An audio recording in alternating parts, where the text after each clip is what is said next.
नमस्कार साथियों, आज मैं अपने देश में जो युवा आंदोलित हैं और झारखंड में भी जो आंदोलन चल रहा है, इसी के परिप्रेक्ष्य में मैं एक सवाल, लेकिन थोड़ा हटकर, जो सवाल लोग रोज पूछ रहे हैं उनसे हटकर मैं आप लोगों के सामने एक अलग सवाल रखना चाहता हूं। जब भी ऐसी कुछ समस्याएं होती हैं, जब भी कोई ऐसी घटनाएं होती हैं, जैसे अभी नीट लीक हुआ, नीट का पेपर लीक हुआ, यहाँ जेपीएससी और जेएसएससी में अनियमितता, कदाचार या धांधली का बात आ रहा है। जब भी कोई ऐसी घटना सामने आती है तो हम लोग प्रायः सरकारों से सवाल पूछते हैं, राजनीतिक दलों से सवाल पूछते हैं, लेकिन क्या कभी हम लोगों ने अपना जो प्रतिनिधित्व का सिस्टम है, जो लोकतंत्र के लिए सबसे महत्वपूर्ण है, उसके बारे में पूछा कि आखिर कोई एक ही व्यक्ति कैसे बार बार कोई 8 बार, 9 बार, 4 बार, 5 बार अपने क्षेत्र का प्रतिनिधित्व करता है। क्या लोकतंत्र का मतलब यही है कि हम लोग बार बार चुनाव कराते रहें, हर 5 वर्ष पर चुनाव कराते रहें और वही पुराने लोग बार बार लौट आवें विधानसभा या संसद में? या लोकतंत्र का मतलब यह भी है कि नए लोग, नए आइडियाज, नई सोच, नई पीढ़ी को भी मौका मिले? तो इस हालात में साथियों, मैं आप लोगों से के सामने एक सवाल रखना चाहता हूं कि आखिर हमारे भारत में प्रत्येक निर्वाचित पद के लिए 2 कार्यकाल की सीमा क्यों नहीं होनी चाहिए? आज युवा जो भर्ती में निष्पक्षता, विश्वसनीयता के लिए आंदोलन कर रहे हैं, वो केवल परीक्षा की विश्वसनीयता की बात नहीं है, वो वास्तव में संस्थाओं की विश्वसनीयता की भी बात है। इसीलिए वो कह रहे हैं कि जेपीएससी का भी रिफॉर्म करिए, जेएसएससी का भी रिफॉर्म करिए। अर्थात यह केवल नौकरी नहीं, संस्थागत भरोसे का सवाल है, जो लोकतंत्र के लिए बहुत जरूरी है। और आज उनको ये बातें, ये सवाल इतनी तीव्रता से क्यों उठाना पड़ रहा है? क्योंकि आज के जो युवा हैं, इस नई पीढ़ी के युवा हैं, उनको 21वीं शताब्दी की नई चुनौतियों का सामना करना पड़ रहा है। लेकिन जिस तेजी से उनकी चुनौतियां बदल रही हैं, क्या उसी गति से हमारा जो राजनीतिक व्यवस्था है, जो उन युवाओं को इस बदलते चुनौती के लिए तैयार रखने के लिए जवाबदेह है, क्या वह भी उसी गति से बदल रहा है, या वह अभी भी अपने पीछे वाले माइंडसेट से ही चल रहा है? आज अगर हम देखें तो आज का जो युवा है, उसको बहुत नई नई चुनौतियों का सामना करना पड़ रहा है, जो हमारी पीढ़ी के या हमसे पहले की पीढ़ी के लोगों को नहीं सामना करना पड़ा था। आज artificial intelligence, automation, climate change, globalization, digital economy, सबका उनको सामना करना पड़ रहा है। आज उनके सामने एक नियत रोजगार, फिक्स्ड एम्प्लॉयमेंट दूर का सपना है। आज उनको बदलते रोजगार, बदलते कौशल, बदलती दुनिया को फेस करना है। और यह जो चुनौती है, वो अगर राजनीति भी उसी गति से, राजनीतिक व्यवस्था की सोच भी उसी गति से नहीं बदलती है, तो इन चुनौतियों का कभी भी सामना नहीं किया जा सकता है। और आज हमारे युवा उसी समस्याओं को फेस कर रहे हैं। वो उनके सामने चुनौती 21वीं सदी का है, और जो हमारे नेतागण हैं, उनकी सोच या राजनीतिक व्यवस्था है, उसकी सोच अभी पीछे की है। जब मैं राजनीतिक, ये मैं उम्र की नहीं बात कर रहा हूँ, मैं राजनीतिक सोच की बात कर रहा हूं। और राजनीतिक सोच एक ही तरह का तब बना रहता है जब एक ही व्यक्ति बार बार क्षेत्र का प्रतिनिधित्व करता है, बार बार मुख्यमंत्री बनता है, बार बार प्रधानमंत्री बनता है, वही आदमी बार बार विपक्ष में बैठा रहता है। तो आखिर नया फ्रेश आइडिया, फ्रेश बदलाव कहाँ से आएंगे, सोच कहाँ से आएंगे? तो ये बहुत जरूरी है कि उस युवा के भविष्य के बारे में निर्णय लेने वाली हमारी राजनीतिक व्यवस्था कितनी तेजी से बदल रही है। ये क्या उचित है कि एक ही व्यक्ति 8 बार, 9 बार, 6 बार, 7 बार एक क्षेत्र का प्रतिनिधित्व करे? हम मानते हैं कि अगर कोई ऐसा व्यक्ति है जो अपने क्षेत्र में बहुत लोकप्रिय है, जो इतना लोकप्रिय है कि लगातार इतने टर्म्स तक जिसको लोग चुन सकते हैं, तो उस वैसे लोगों का सम्मान किया जाना चाहिए। हम उनके खिलाफ नहीं हैं, लेकिन लोकतंत्र केवल चुनाव नहीं है। लोकतंत्र का मतलब व्यापक प्रतिनिधित्व भी है, जहां नई प्रतिभा, नई सोच और नए नागरिकों के लिए राजनीतिक व्यवस्था जो है उसमें जगह मिले। किसी व्यक्ति को किसी निर्वाचित पद पर 2 कार्यकाल से अधिक प्रतिनिधित्व का अवसर नहीं मिलना चाहिए। क्यों नहीं मिलना चाहिए, इसकी हम लोग चर्चा कर सकते हैं। अगर एक ही व्यक्ति को बार बार मौका मिले लंबे, तो वह क्या होता है कि लंबे समय तक एक ही आदमी अगर सत्ता में बने रहता है तो वह राजनीति का केंद्र बन जाता है और व्यक्ति केंद्रित राजनीति की संभावना बढ़ जाती है, चाहे वो पार्टी हो या सरकार हो। उसके बाद जैसे ही व्यक्ति केंद्रित राजनीति शुरू होती है, वो पार्टी में गुटबंदी और परिवार आधारित उत्तराधिकार का जोखिम शुरू हो जाता है। और ऐसे हालत में जो वंशवाद हम लोग देखते हैं, परिवारवाद, तरह तरह का चाटुकारिता, ये सब शुरू हो जाती है। नए नेतृत्व का प्रवेश कठिन हो जाता है और नई सोच के लिए जगह बहुत कम हो जाता है। सवाल यह नहीं है कि पुराना नेता अच्छा है या नया नेता अच्छा है। मैं इस बात को हरगिज नहीं आगे बढ़ा रहा हूं।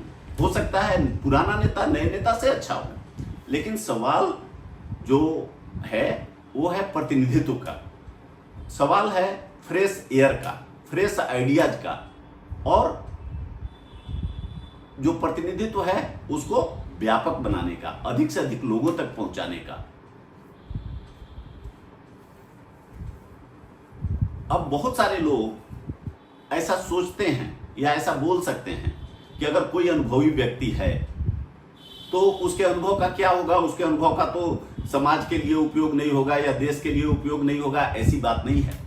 मैं यह नहीं कह रहा हूं कि 2 कार्यकाल पूरा करने के बाद उस व्यक्ति को सार्वजनिक जीवन से रिटायरमेंट ले लेना चाहिए, सार्वजनिक जीवन छोड़ देना चाहिए। मैं ऐसा हरगिज नहीं कह रहा हूं। उसको सार्वजनिक जीवन में रहना चाहिए और अपने अनुभव का उपयोग करके जो लोग आज के दिन में पद में रहें उनको वो सलाह दें, नीति बनाने में मदद करें, मार्गदर्शन दें और इस तरह से सामाजिक योगदान देते रहें। अगर हम उदाहरण लें तो यूएसए के जो राष्ट्रपति थे ओबामा साहब, वो देखिए बहुत कम एज में 2 टर्म अपना पूरा करके रिटायर हो गए। इसका मतलब यह नहीं है, और अब वो चुनाव नहीं लड़ सकते अमेरिका के नियम के मुताबिक। इसका मतलब यह नहीं है कि वो सार्वजनिक जीवन उनका अंत हो गया।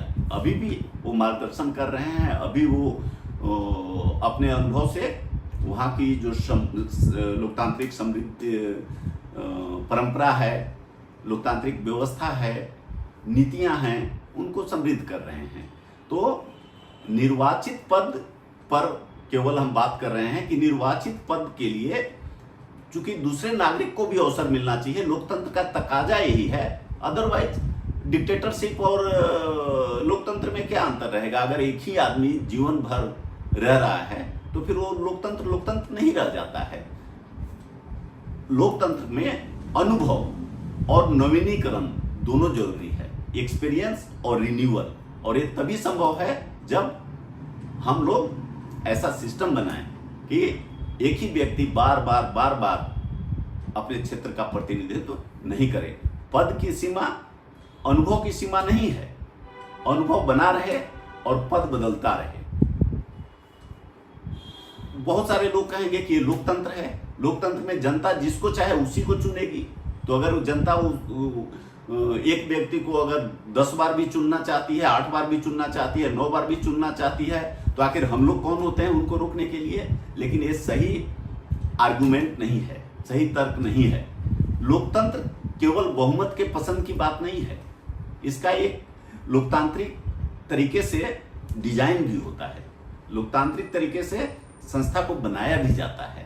इसीलिए इसी तर्क से आप देखें कि उम्र, चुनाव लड़ने वालों का उम्र, उनकी योग्यता और अयोग्यता, चुनाव में आरक्षण और भी तरह के चुनावी नियम बनाए जाते हैं। नहीं तो कोई कहेगा कि क्यों उम्र अधिक, अगर 18 साल का नागरिक हो गया तो सभी पद के लिए उसी को हम चुनेंगे, तो ऐसा नहीं है। एक इंस्टीट्यूशनल डिजाइन होता है जो लोकतांत्रिक तरीके से दुनिया का अनुभव है उसको देखते हुए किया जाता है, और ये हमेशा लोकतंत्र के लिए बेहतर होता है। तो टर्म लिमिट पर सार्वजनिक या संवैधानिक विमर्श संभव है, इसको सिरे से नकार देना ये उचित नहीं है। लक्ष्य यह है कि अवसरों का भी लोकतंत्रीकरण हो। आज आप देखें कुछ परिवारें हैं जो राज्य में देखें, केंद्र में देखें, कुछ परिवारें हैं जो जिन तक राजनीति सिमटी हुई है, और इसीलिए राजनीति का, इस लोकतंत्र का खुद ही लोकतंत्रीकरण नहीं हो रहा है। तो लोकतंत्र प्रतिनिधित्व के अवसरों को व्यापक बनाने का भी प्रक्रिया है, केवल चुनाव की प्रक्रिया नहीं है। और इसलिए हम लोग ये जो लोकतांत्रिक संस्कार है, गरिमामय संस्कार है, उससे भी इसका गहरा संबंध है। हमने केवल अपनी जो वैकल्पिक राजनीति हमारी पुस्तक है उसमें तो हमने इस प्रस्ताव को रखा ही रखा है, उसके अलावे जो गरिमामय संस्कार हमारी पुस्तक है जो 21वीं सदी के लिए जरूरी संस्कारों की बात करता है युवाओं के लिए। हम मानते हैं कि आज का युवाओं का संस्कार अगर 20वीं सदी वाला या 19वीं सदी वाला होगा तो वो आज की चुनौतियों का सामना नहीं कर सकते। उसमें भी गरिमामय संस्कार का ये जो अभी हमने बात किया कि 2 टर्म की सीमा होनी चाहिए, उससे गहरा संबंध है। गरिमा का मतलब यह नहीं है कि केवल सम्मान दिया जाए किसी को, गरिमा का मतलब उससे आगे है। पहला चीज है स्वायत्तता, कि व्यक्ति अपना जीवन से संबंधित निर्णय खुद ले सके, जो व्यवस्था है जो उसके जीवन को प्रभावित करता है उससे सवाल पूछ सके, प्रश्न पूछ सके, और उसके जवाब से या उसकी नीति से या उसकी व्यवस्था से व्यक्ति अपना असहमति भी जता सके। और सबसे अंत में, लेकिन सबसे इंपॉर्टेंट, कि जो व्यवस्था उसके जीवन को प्रभावित करता है उस व्यवस्था को चलाने वाली जो सत्ता है उसमें उसकी भागीदारी संभव होनी चाहिए। तब हम कहते हैं कि एक गरिमामय संस्कार है, अन्यथा गरिमामय नहीं है। गरिमा का मतलब केवल सम्मान नहीं होता है। इस हालात में युवाओं को हम लोग केवल वोटर बनाकर नहीं रख सकते। हम लोग कहते हैं युवा भविष्य के नेता हैं। युवा भविष्य के नेता नहीं हैं, युवा वर्तमान के भी नेता हैं। हमें उनके लिए वर्तमान नेतृत्व में जगह बनाना पड़ेगा, क्योंकि आज जो हम नीतियां बना रहे हैं उससे अगर सबसे अधिक प्रभावित हैं तो हमारे वो युवा लोग हैं। इसलिए जो युवा हैं वो केवल वोटर नहीं, संभावित नेतृत्व के लिए भी जगह रखना होगा। युवा को केवल वोटर रखना पर्याप्त नहीं होगा। समस्याएं युवाओं से ऐसी हालत में हम युवाओं से आग्रह करेंगे। अभी युवा लोग बहुत क्वेश्चन पूछ रहे हैं सत्ता में बैठे लोगों से, और ये अच्छी बात है। मैंने बार बार कहा है कि जो युवा लोग हैं, देश की राजनीति में पहला बार हो रहा है कि सत्ता में बैठे लोगों से एक नागरिक की तरह क्वेश्चन पूछ रहे हैं। लेकिन मैं उन लोगों से, युवाओं से ये भी आग्रह करूंगा कि केवल वो ये ना पूछें कि कौन सी सरकार दोषी है, वो ये भी पूछें कि ये समस्याएं आखिर बार बार क्यों लौटती हैं। बार बार आंदोलन होता है और बार बार वही समस्याएं फिर लौट आती हैं। उनको ये भी पूछना चाहिए जो सत्ता में बैठे लोग हैं उनसे कि नई पीढ़ी के लिए, उनकी पीढ़ी के लिए, जो आज आंदोलनरत हैं उनकी पीढ़ी के लिए राजनीति में जगह कहाँ है, राजनीति में जगह है या नहीं है, और क्या उनको राजनीति में आने के लिए उनको भी राजनीति वाले परिवार में जन्म लेना पड़ेगा। क्या निर्वाचन क्षेत्र, उनको पूछना चाहिए कि क्या निर्वाचन क्षेत्र किसी व्यक्ति या परिवार का अस्थायी प्रभाव वाला क्षेत्र बनना चाहिए। और अंत में उनको ये भी पूछना चाहिए कि आप बताइए, जो सत्ता में बैठे लोग हैं, आप बताइए, जो हमारे जीवन से संबंधित निर्णय ले रहे हैं, आप बताइए कि क्या आज के हालात में नए नागरिक नेतृत्व आ सकता है जिसके पास फ्रेश आइडियाज हो, नई सोच हो, व्यवस्था का समझ हो, पूरा ग्लोबल जो ऑर्डर है, ग्लोबलाइजेशन, एआई, क्लाइमेट चेंज, ये सब जो चुनौती है आज का, उसकी समझ हो। ये इसलिए युवाओं से हम आग्रह करेंगे कि अपने सवाल को बदलें और इन सब सवालों को भी आप शामिल करें।